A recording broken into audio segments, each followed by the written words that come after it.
When the empath finally walked away, the narcissistic woman learned her hardest lesson.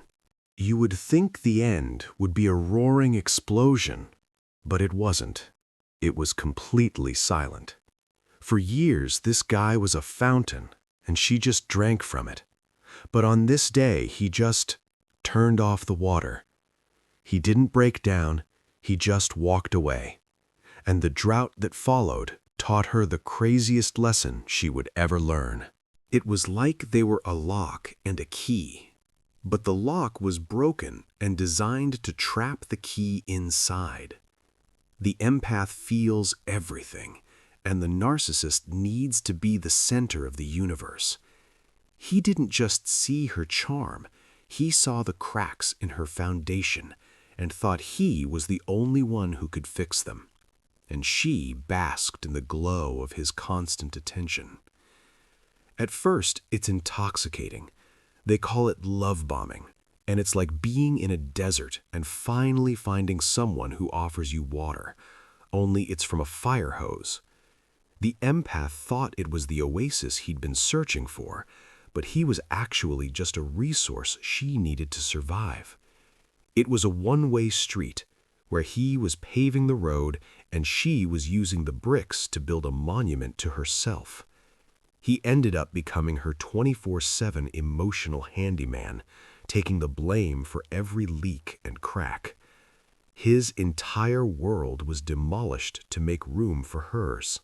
So, how does the empath finally leave? It isn't a loud, dramatic exit. It's incredibly quiet. It's the moment when his emotional battery, which he's been using to power both of them, finally hits 1%.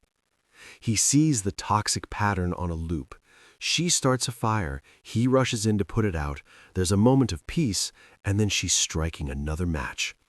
He realizes he's not a healer, he's just fuel.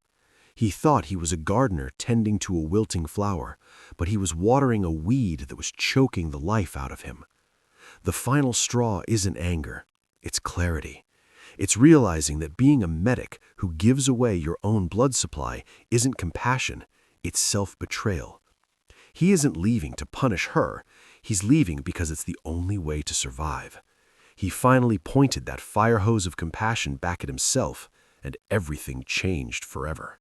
So what happens the second he leaves? You'd think she'd be sad, right? No. It's pure system shock. Her primary source of energy is gone. It's like a performer on a grand stage whose one-person audience has just walked out. The silence is terrifying. At first, she scrambles, flipping every switch of rage and manipulation to get the power back on. But then she learns the hardest lesson. Her power was never her own. It was borrowed from the very person she drained.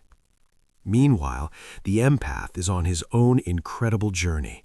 The first thing he feels is quiet. But then comes a tidal wave of guilt, a classic sign of recovering from a trauma bond. His healing is all about building a fortress of boundaries and rediscovering who he is when he's not just a caretaker for someone else's chaos. Look, if this story sounds like a page from your own life, you are not alone. We've put a ton of links to resources and support communities in the description below to help you start your own recovery. Check it out. So, in the end, the empath didn't walk away to be cruel. He had to. He survived and came out with the ultimate lesson. True compassion must include yourself. The narcissistic woman, left in the quiet, now has a choice. Face the person in the mirror, or find a new audience to distract her. But for the empath, her choice doesn't matter anymore. He has already taken his life back, and that is the biggest win you can ever get.